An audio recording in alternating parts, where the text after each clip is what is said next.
ये कहानी है मासूम गाय के बारे में। दो गाय बहुत गहरी दोस्त थी।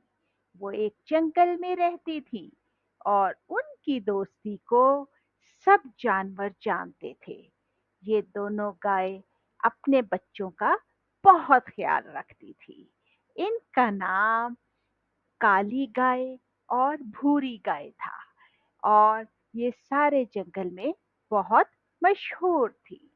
एक दिन गायों की मलका मलका गाय यानी उसे मालूम हुआ कि भूरी गाय और काली गाय सारे जंगल की सारी गायों से ज्यादा अपने बच्चों की सेहत और तरबियत का ख्याल रखती हैं। और उसने सोचा यानी मलका गाय ने सोचा कि ये अच्छी बात सबको बतानी चाहिए। उसने जंगल में एक जगह सारी गायों को इकट्ठा किया और उन्हें बताया कि आप जानते हैं कि काली गाय और भूरी गाय अपने बच्चों का बहुत ख्याल रखती हैं।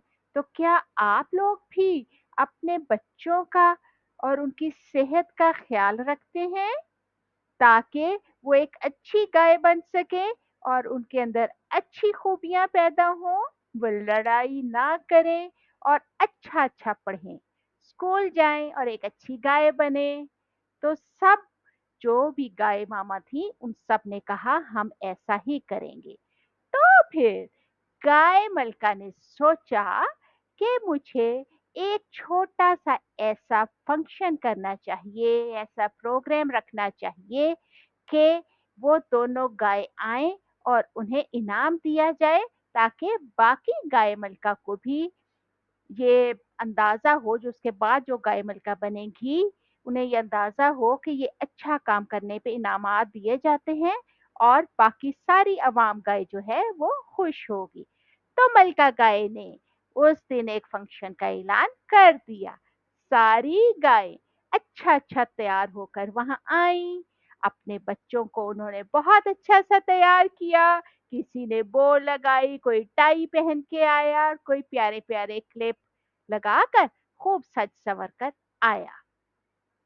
तो यहाँ जब सब गाय इकट्ठी हो गईं, तो मलका ने एक खूबसूरत सी गाय के बच्चे को बुलाया और उससे कहा कि वो भूरी गाय और काली गाय को इनाम में नंबर 1 का तोहफा दे।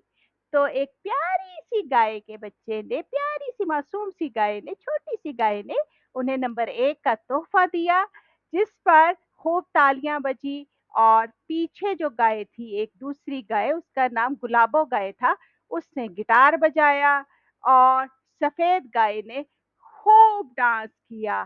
खूब वहां रौनक लगी और सब लोग बहुत खुश हुए और उन्होंने आपस में ये वादा किया कि वो भी अब ये इनाम लेने के लिए अपनी मलका गाय को खुश करेगी और हमेशा अपने बच्चों की तरबियत का ख्याल रखेगी कि वो साफ सुथरे रहें और बीमार ना हो पाए। आप लोग इस कहानी के बारे में सवालात तैयार कीजिए, बच्चों से सवाल लिखवाइए और फिर जवाब उनसे ज़ुबानी सुनिए। ये एक अच्छी सरगर्मी होगी कि बच्चे कहानी सुनकर सवाल खुद से बनाएं। उम्मीद है आपको ये कहानी अच्छी लगी होगी।